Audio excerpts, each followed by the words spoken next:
Welcome to What Lies Beyond with your host, Matt Coburn. Conversations on consciousness science, the paranormal and the post-material future. This podcast accompanies the What Lies Beyond book by Matt Coburn, now available for pre-order on Amazon and other retail outlets. Visit us and subscribe on whatliesbeyond.substack.com. Today my guest is Liz Williams. Liz holds a PhD in the history and philosophy of science from the University of Cambridge. She is a science fiction and fantasy writer living in Glastonbury, England.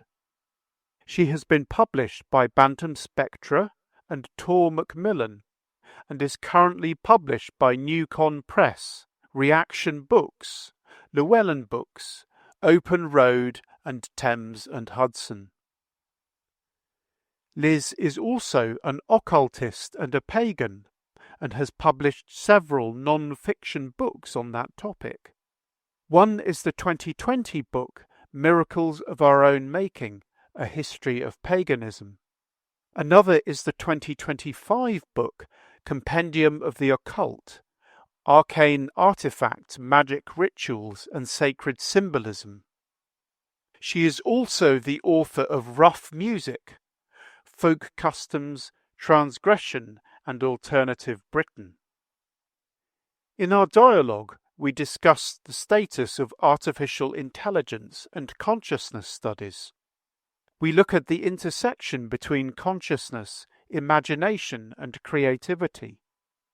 We touch on the value of science fiction for thinking about other worldviews, and we discuss Liz's background in paganism and the occult.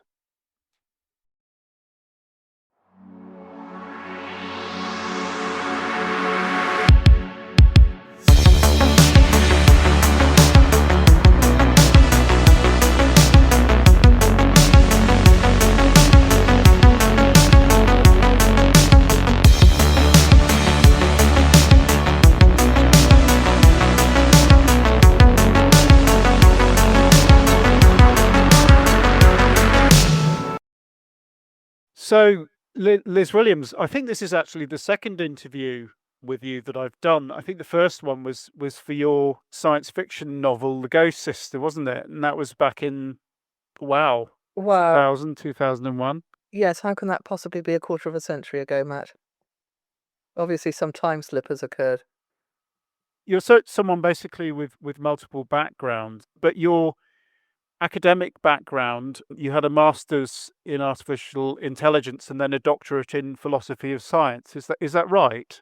Yeah, that's right. My So, degree in philosophy, and then I went on to, that was at Manchester. I went on then to Sussex to do a master's degree in cognitive science, essentially, but basically early AI.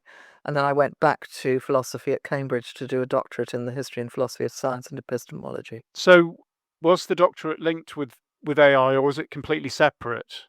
It was completely separate. But I guess those two disciplines have actually given you a particular take on, for example, the current AI debate. And I wanted to ask you what you thought about the current status of AI. Yeah, it's basically a curate's egg, good in parts. I think that it does have the potential for making huge advances in things like medicine, where you've got, the need to process lots of data very quickly, because what had traditionally held up AI was the lack of a big enough data pool and the relatively low speed of processing. With those things now resolved, of course, you've got these huge abilities to crunch numbers and data and statistics and so on. So I think it could be good in that. I'm not keen on the use of art. I think that is ripping off people's work, and I'm not very keen on ChatGPT because I think similarly it's relying on essentially unpaid labour. So that's my take on it. Good in parts.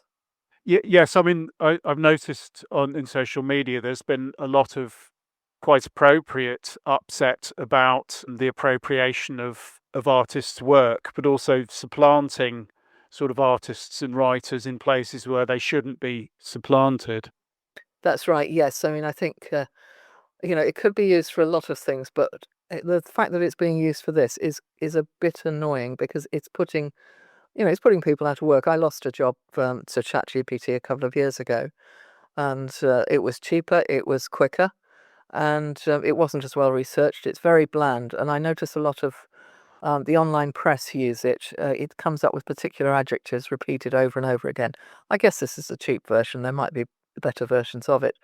And also the fact that it hallucinates, which I call making mistakes. This is a software engineer's fancy term for something that's actually a real mess up. So there you go. Yeah, I think it's quite difficult sometimes for an outsider particularly, to distinguish between the hype and what's actually realistic. And I follow AI researcher Gary Marcus, who's been very critical of a lot of the claims made for things like large language models. I mean, he talks about them not having common sense, for example, Yeah. and no idea of what the real world is like, which is why they do these hallucinations. Yeah, that's right. I mean, it's not an intelligent system. I think we need to dispense with that idea right now because I do see people online saying, "Oh, it's almost like a person." Well, no, it's not. Back in 1988, I and everybody else on that course wrote a version of ELIZA, which is the psychotherapeutic application, and it really is garbage in, garbage out. It is just putting in, coming up with essentially what has been put into it, but what has been put into it very often isn't correct. If you look up yourself on an AI, I have a Wikipedia page, but it's not very extensive. It came out with some quite extraordinary things. I think I taught martial arts at one point, which I haven't. So kind of, It's also a little bit alarming how seamlessly these systems seem to integrate sort of facts with total fantasy. So there doesn't seem to be a reality testing function in there very much. I think that's one of Gary Marcus's points, actually. yes. Yeah, I think it is. I must check him out, actually. I'm not familiar with his work, but I must have a look.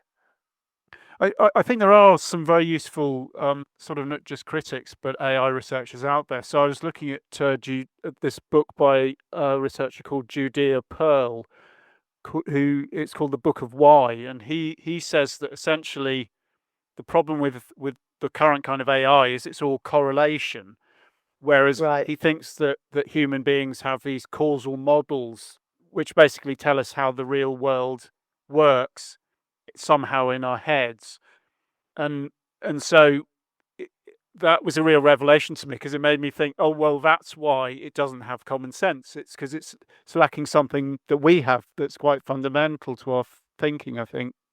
Yes, it's also not physically instantiated in the same way. Our being in the world, I think, is important.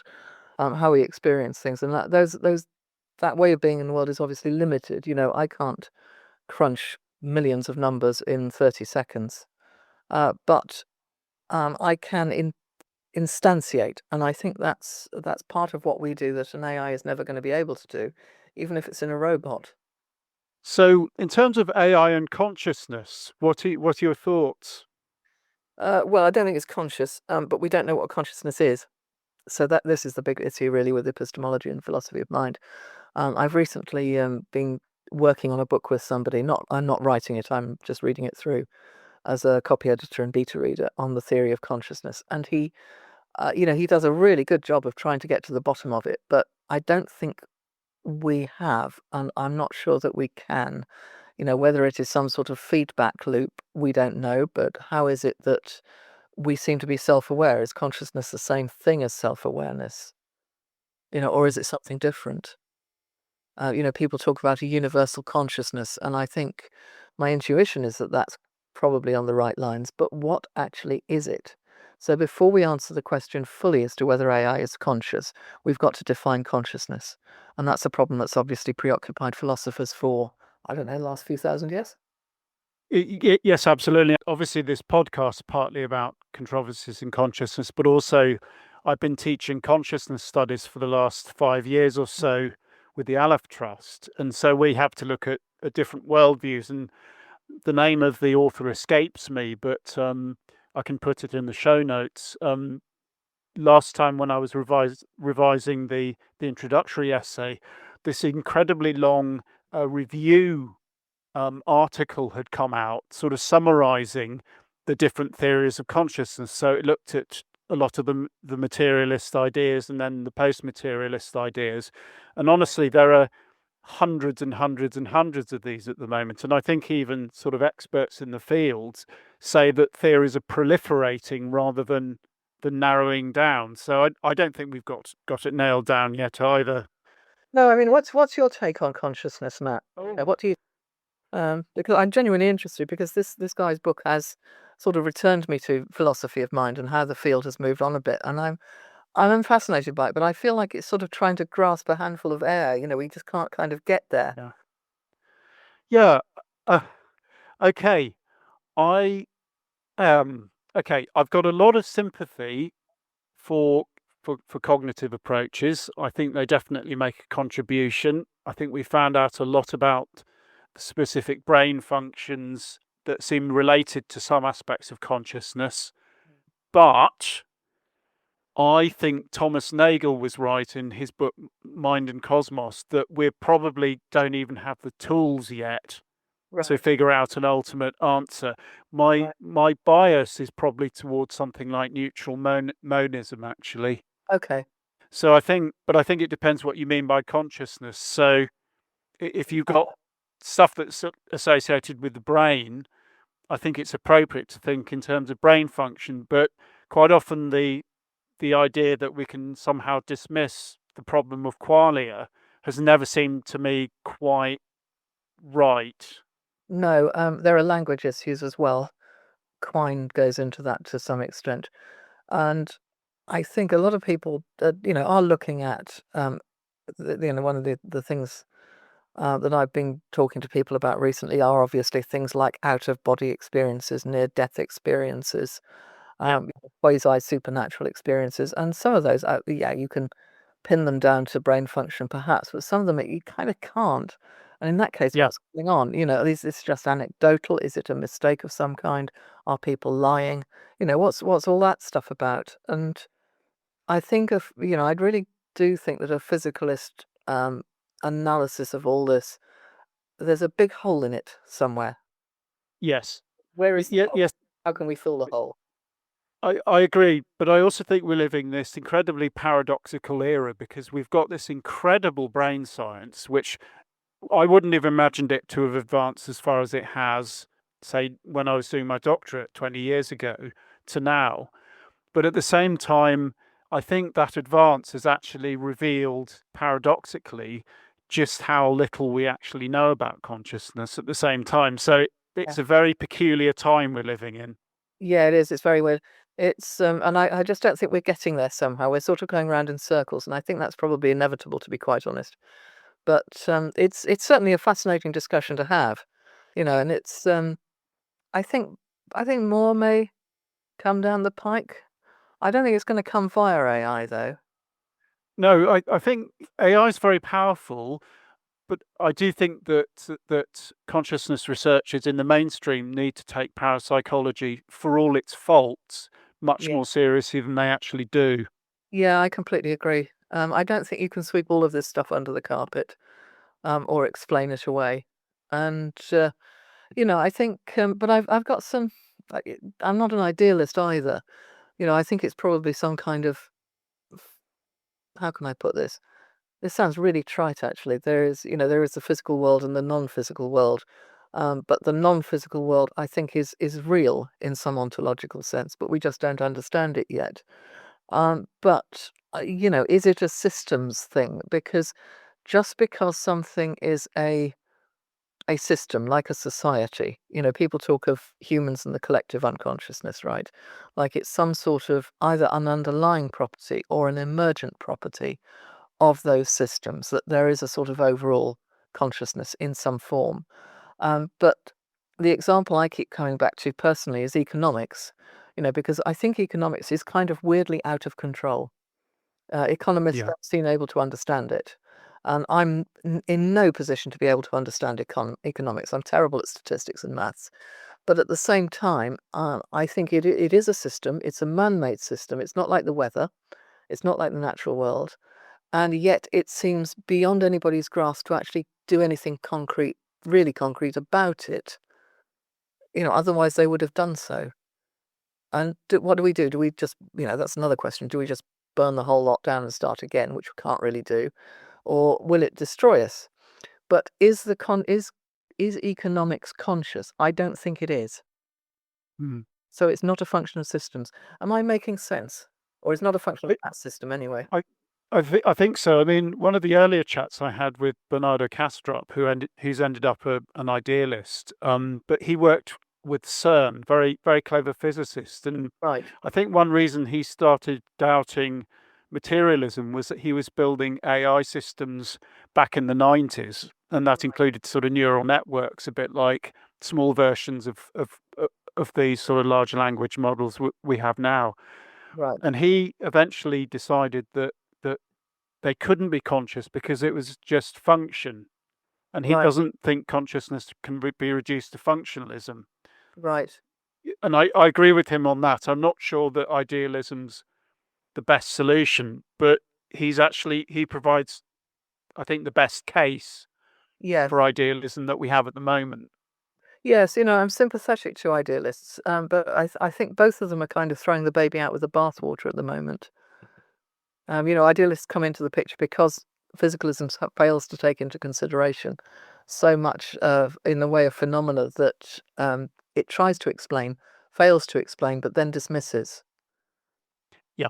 And part of that's evidential criteria. There might be things that are not amenable to current ways of evaluation.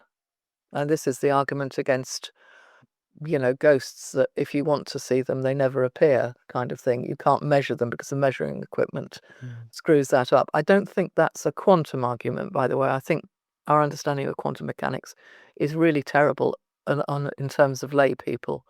You get all sorts of people saying, oh, it's got to be the basis of magic because the role of the observer can alter events. I don't think that's how quantum mechanics works according to physicists. And some of these things are metaphorical. I'm aware that I'm rambling here. I'm on a train. No. I'm not sure it's going to go anywhere particularly interesting. But I started out with idealism and physicalism, and yeah, I don't think that the physicalists have all the answers. But I've got a feeling that idealism's probably a little bit too pat in some sense. Yeah, I don't know, because I mean, I have to say that I take it a lot more seriously after I'd read Bernardo's work than I did before. It's why I was sort of plumping for perhaps, yeah, absolutely, maybe plumping is the right word, for neutral monism, because a number of the philosophers I'd read who'd been aware of these problems were suggesting, well, we've got this alternative, but at the same time, maybe none of our current conceptions are quite up to the job and quite resolve these problems. Yeah, I just, So but is it kind of just a failure of that we just can't think about it because we're in some way too limited?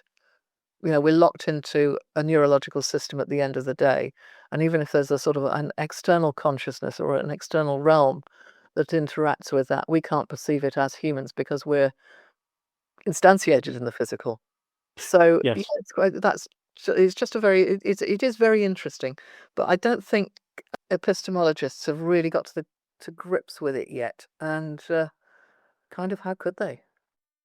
It might be a limiting case, Yeah. I mean, I think it's called Mysterianism, which is that's slightly pejorative, but it's the idea that we're cognitively incapable of understanding consciousness completely. Oh, okay. Yeah, I think I think I would probably come down with that.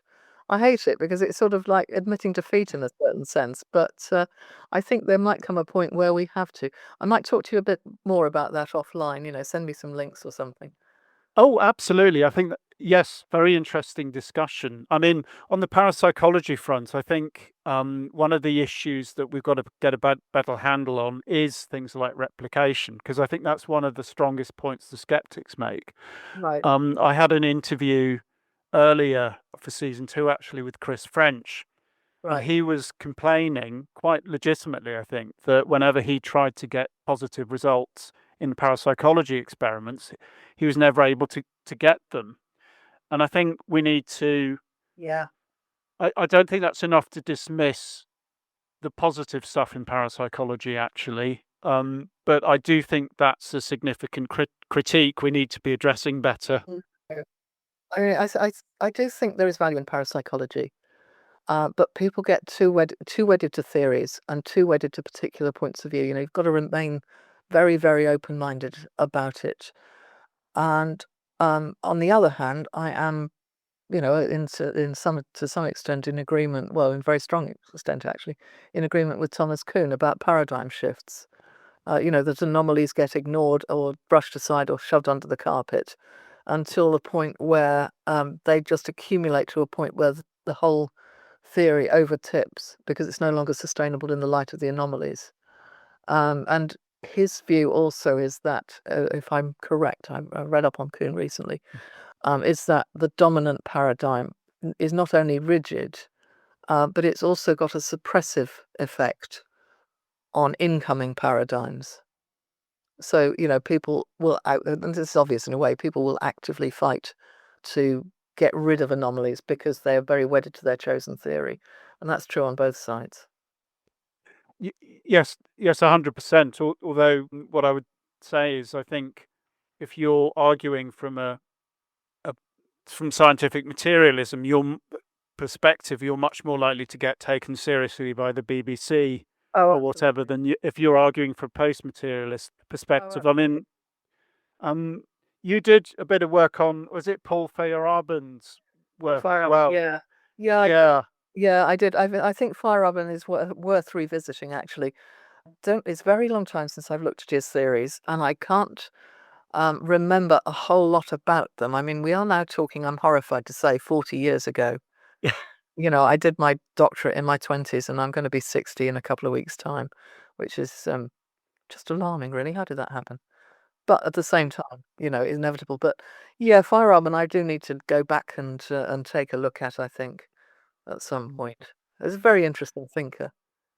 Yes, he was. I mean, I think he was very contrarian, but I think he's relevant to the current discussions because he always talked about how sort of new models of the universe would actively displace old ones. So it's not that, say, the sort of world that existed, conceptual worlds that existed before 1600 were disproved when Galileo and Newton came along.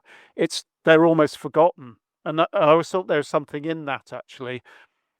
And I think that's relevant because we're on the course. One of my teaching colleagues is Jack Hunter, and he's been very into decolonizing consciousness studies. So it's trying to bring in indigenous approaches, which traditionally have been sidelined. So I think taking a pluralistic perspective is perhaps sort of the way to go. Yeah, I think it's kind of disgraceful, actually, that you know, indigenous consciousness or what we know of how people in the past might have thought has not been taken as seriously, because there are some really interesting questions with regard to how they see the universe, how they see time in particular, and you know how they see basic on the ontology of their world. I just think that's been kind of ignored or dismissed, and it's not like we are not ourselves wedded to a particular set of paradigms or ways to think about things, you know. And as America hurtles back towards the Middle Ages, you know, I think we're wrong to kind of think that we're in any way necessarily more developed than our ancestors in terms of philosophical thinking. Yes, absolutely. And I think in this time of crisis, I mean, I thought this even before the stuff that went down in America went down. I think we're actually at a point where we need to be rethinking basic worldviews. So that's going back to basics, rethinking what we think we know about the nature of the world, but also the nature of consciousness, minds, what human beings are.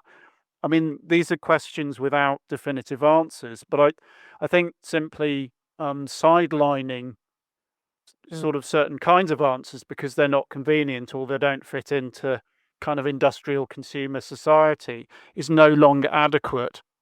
Yes, I agree. I think you know, I think things do have to change. But it's just a very interesting area of thought, I think.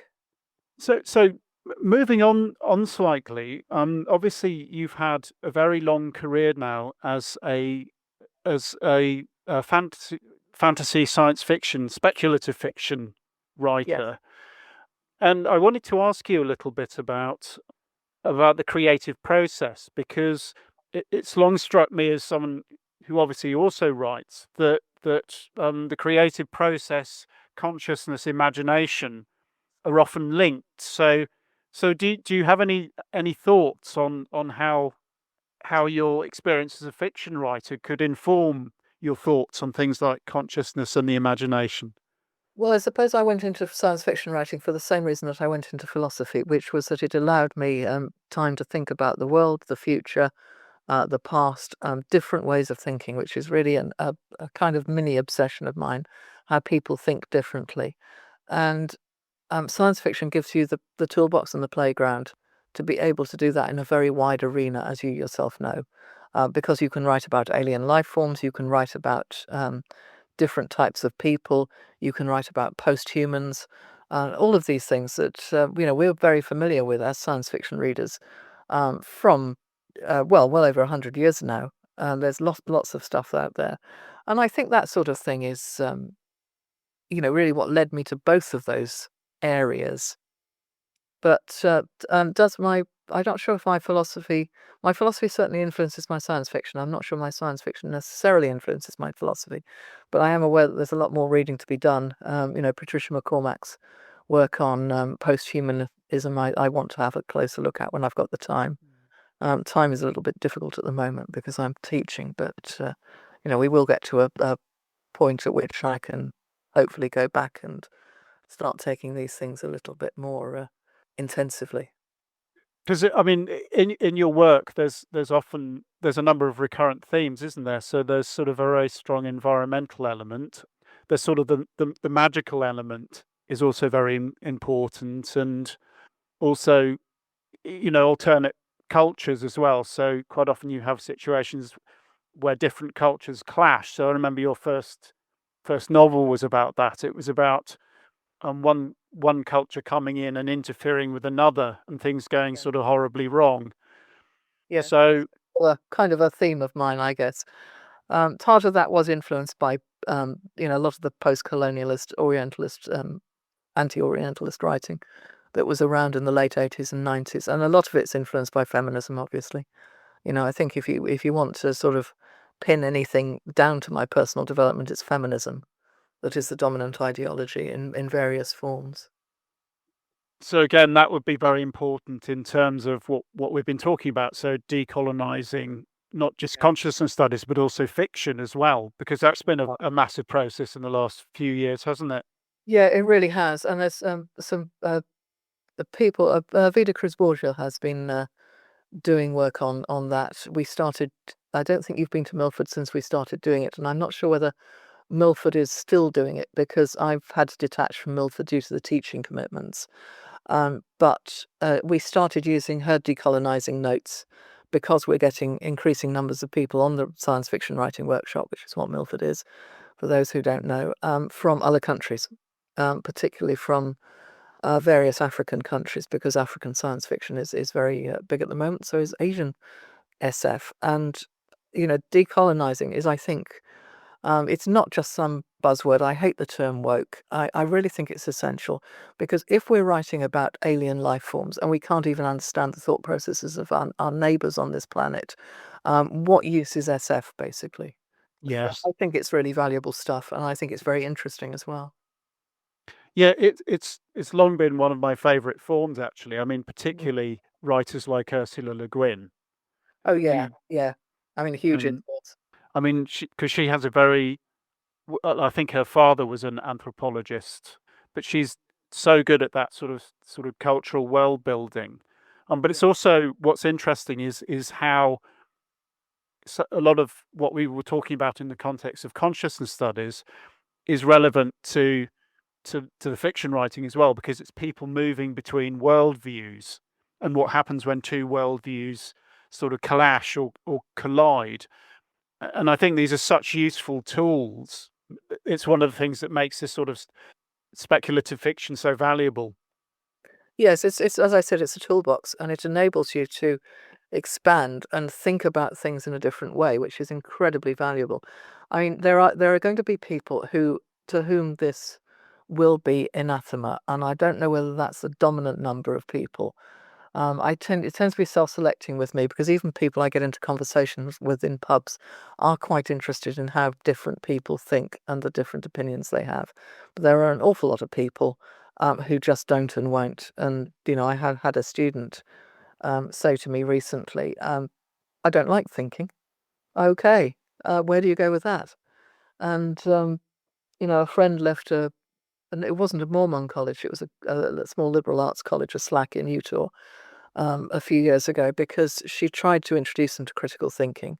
And eventually one of the boys stood up and said, "Look, miss, I'm afraid our pastor tells us what to think, and we like it that way. We don't like this critical thinking." And where do you go with that? Wow. Yeah. It takes work, though, doesn't it? I think, Yeah.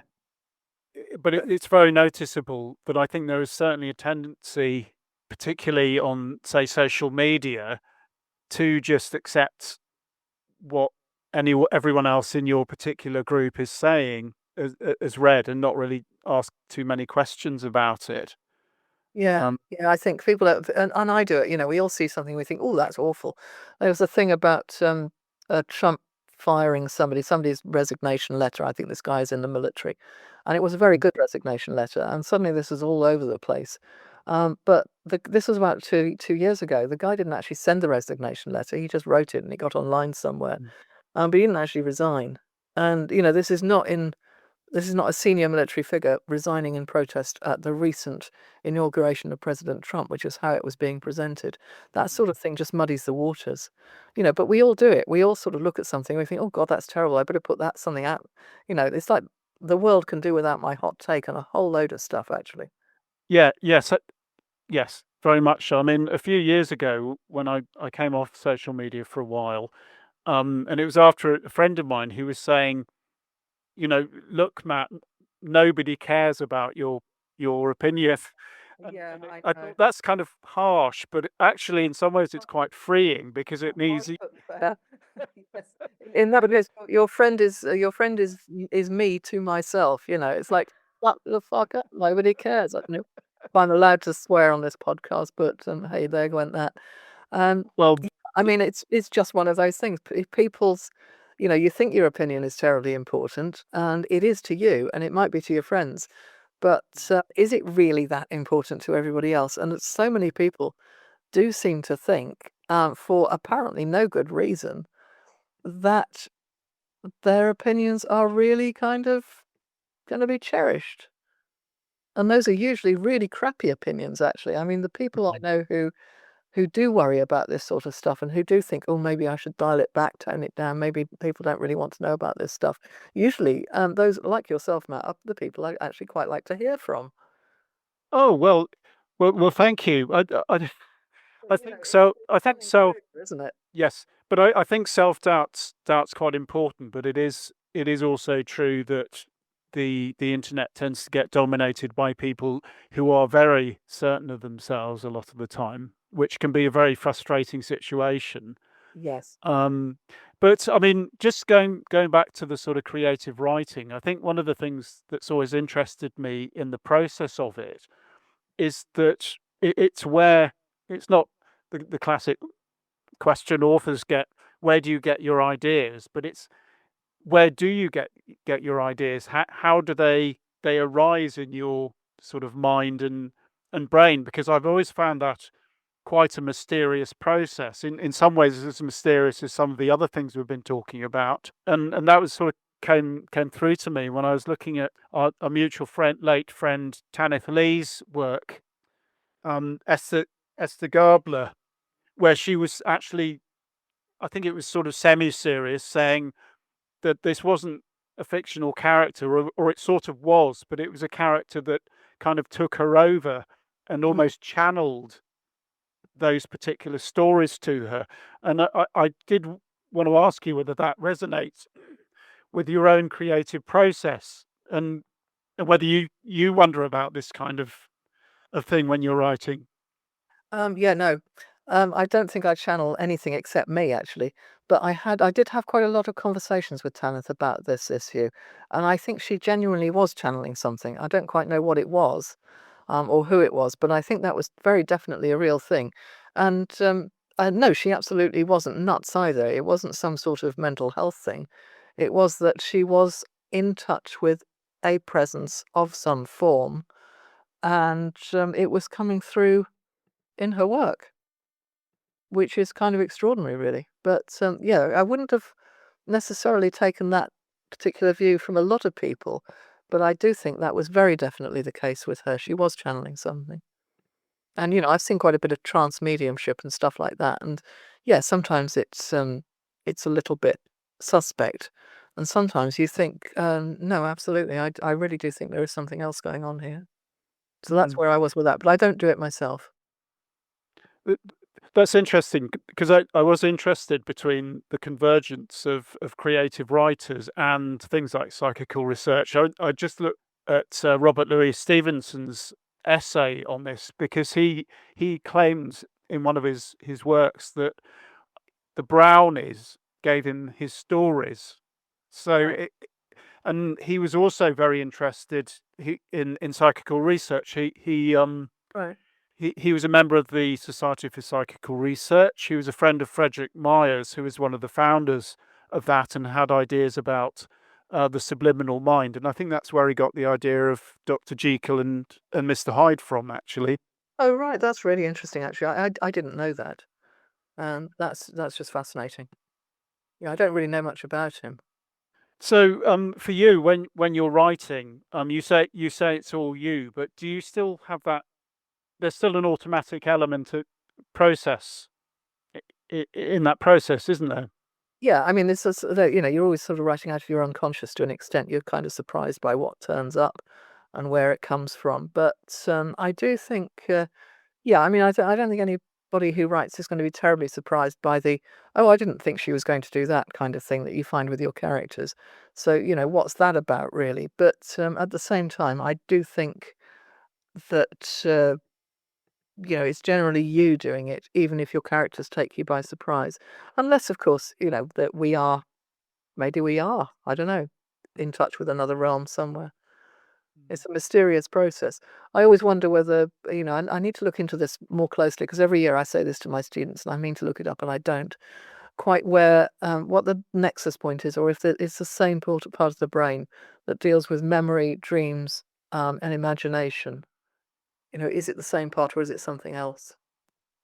It does seem to be a sort of gateway. I mean, it was why I was so interested in the convergence of things like automatic writing and creative writing, and I think you're right. There is a spectrum. So I think a lot of the stuff very definitely does come come from you. So when I'm writing, Hmm. that's definitely true. But sometimes I look back at some of the stories that I've written, and I think, where on earth did that image come from? Or you know, Yes.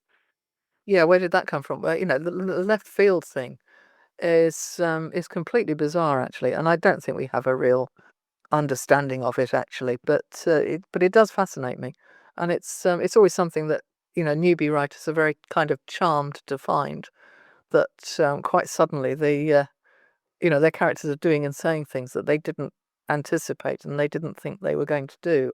So it does sort of it takes them by surprise, and it's usually quite fun. I mean, it reminds me of a case called the Patience Worth case, where basically this American woman, Pearl Curran, who I think had quite a dull life, developed a secondary personality that wrote novels. Right. Okay. Yeah. That is fascinating, actually. Isn't that hilarious? Well, I think that's possibly what happened with Tanith, except that it wasn't necessarily maybe it was a secondary personality. I don't know. You'd have to speak to John about that, as to how he felt about it. Mm. But yeah, what an interesting case. And you've What, got to wonder also. I mean, I do have been paying quite a bit of attention to this guy at I think the University of Virginia who's been doing stuff on past lives that they. oh yes, Jim Tucker. Yeah, that is just fascinating, that stuff, because some of those things are really quite odd. And, Very. yeah, I do believe, I don't think parents are making it up, especially that kid who thought he was a minor Hollywood extra. Did you come Yes, across that? That was just extraordinary. I did. Last year I did Jim Matlock, who's one of the prime researchers in that field. Right, Someone else I'd like to have on the show actually. I did his online academic course on past life memories, right. and actually there's a lot of that evidence out there. There's a lot of papers being that have been written and are being, and some of those cases are really, really creepy. Yeah, they are. They're very weird. And you think, I just actually don't understand how that could happen. Because it sounds really unlikely. It sounds even more unlikely than the existence of reincarnation, that a couple of Midwestern, Baptist or whatever they were, parents would coach a very small child into thinking he was a minor Hollywood extra. I got the impression these were people who didn't actually like Hollywood very much. A bit Yeah. too liberal. Like, why on earth would they, if they were going to do that, wouldn't they pick somebody else? And that's kind of the only explanation that the parents coached the kid that I can come up with as an alternative. Well, I mean, obviously, there's been a fair degree of skeptical commentary Yeah. on those cases, but I'm not. So far, the skeptical explanations haven't completely satisfied me. And actually, in the course, it was quite interesting because what we did was we had to look at various papers of these select cases, and then in each case, we had to ask ourselves: is social construction the best explanation? Is psychology the best explanation? If not, why not? And when you actually break it down, Right. um, Yeah. it's funny. I tend to end up with, I don't know, not strictly either a believer or a skeptic, but you think Yeah. we have to expand our thinking a bit to take in the complexities of what's going on here. So you end up a little bit agnostic about what's going on, but there's still, I mean, well, the best cases are extraordinary, I think.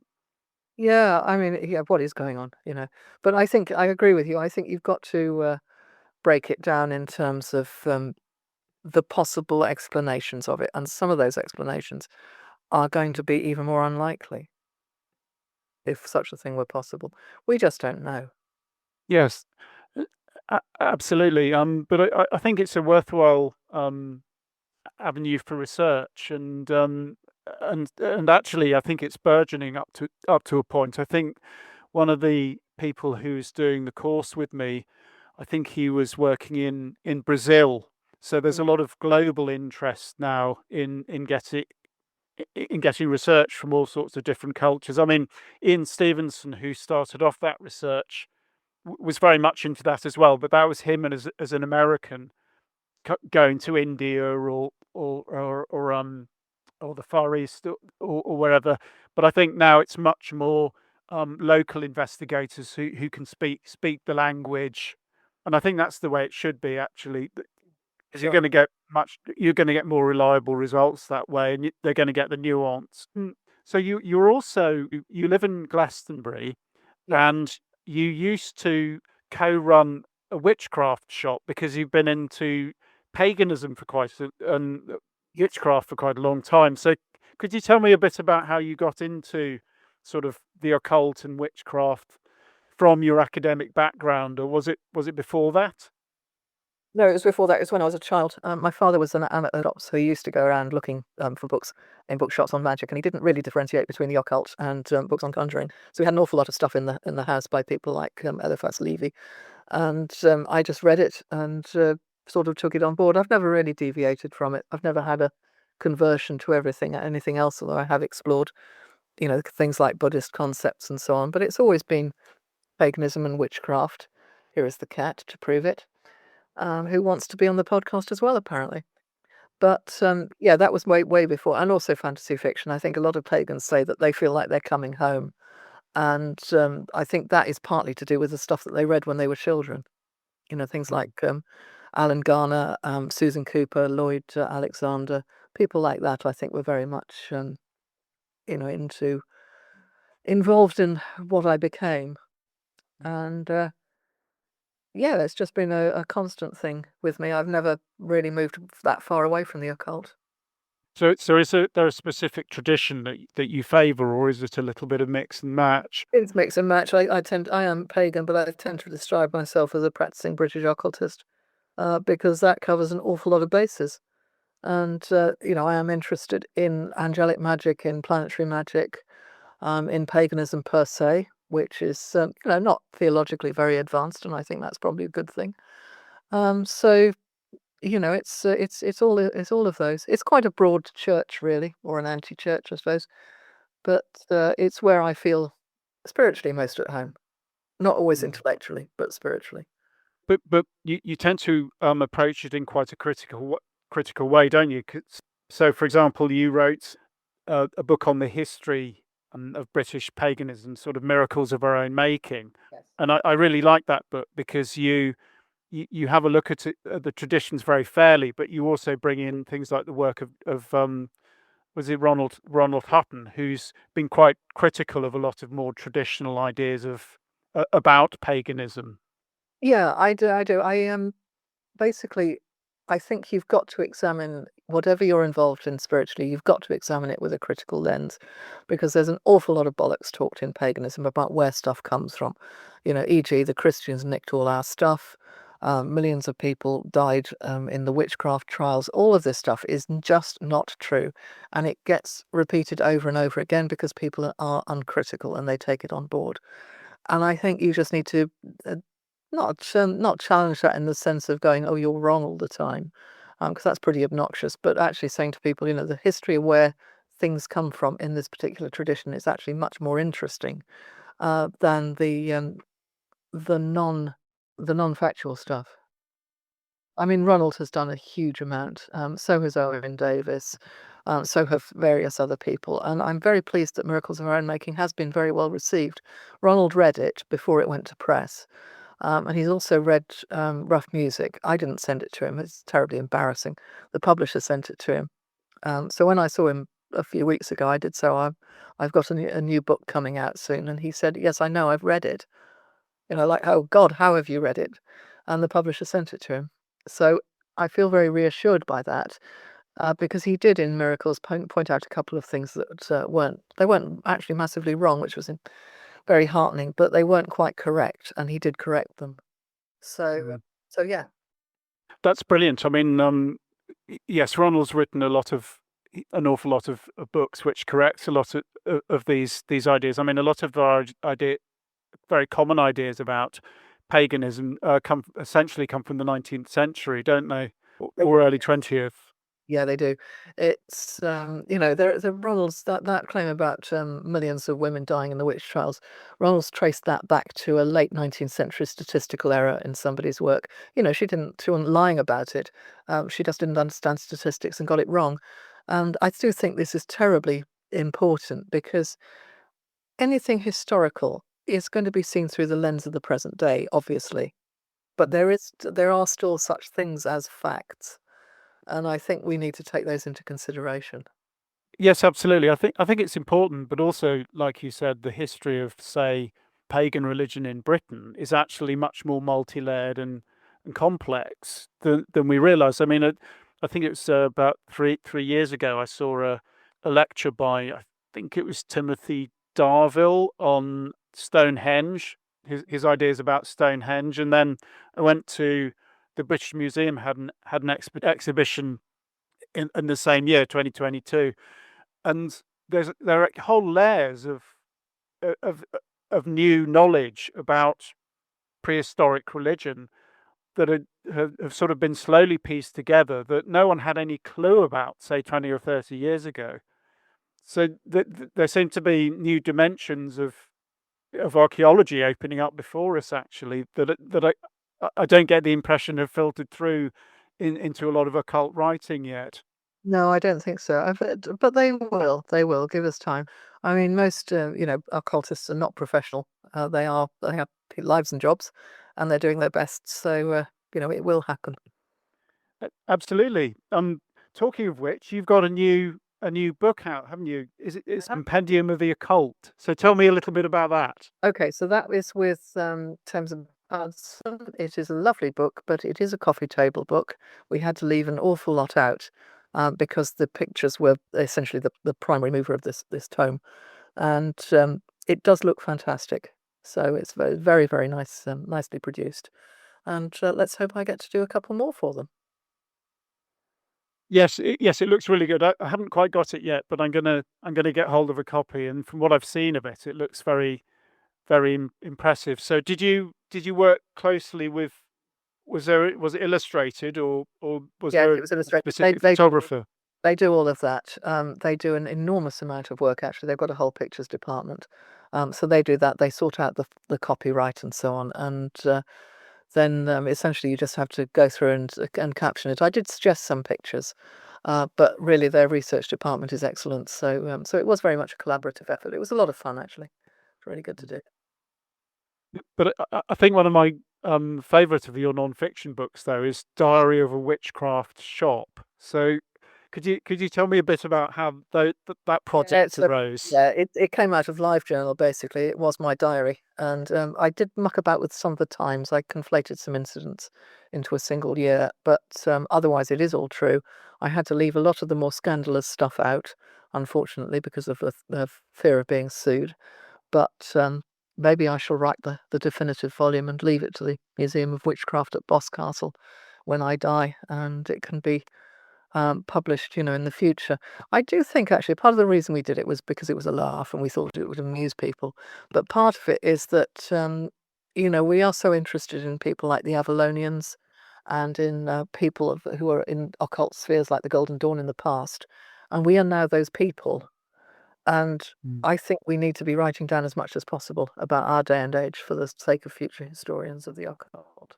Yes, I agree. I mean, there's such a rich history out there already. It's from your books, but also writers like Gary Lackman, and sort of Oh, absolutely. Yeah. reading those books, you realise just how extensive these sorts of traditions have been, and also how influential they have been, sometimes in a sort of quite subtle way on sort of mainstream culture too.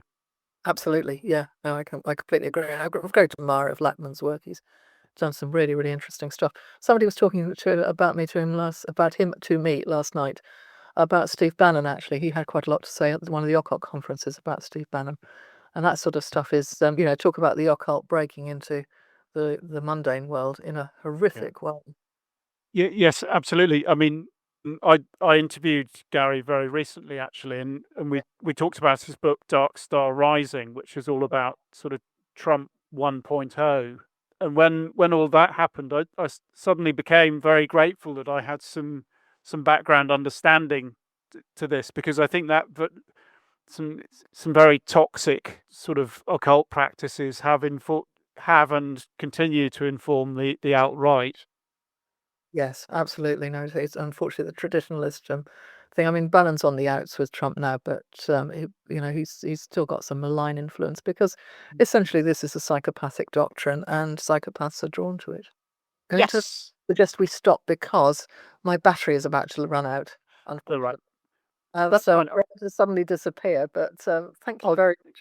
yes, thank you very much for the chat, Liz. It's been a real pleasure, Okay, yeah. and Right.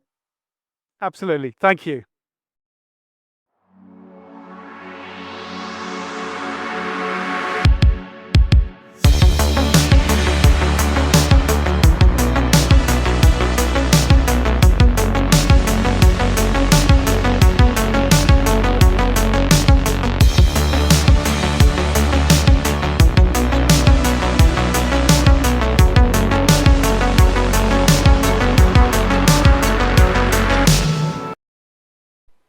What Lies Beyond with your host, Matt Coburn.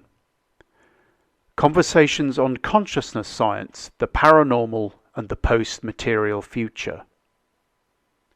This podcast accompanies the What Lies Beyond book by Matt Coburn, now available for pre-order on Amazon. Visit us and subscribe on whatliesbeyond.substack.com.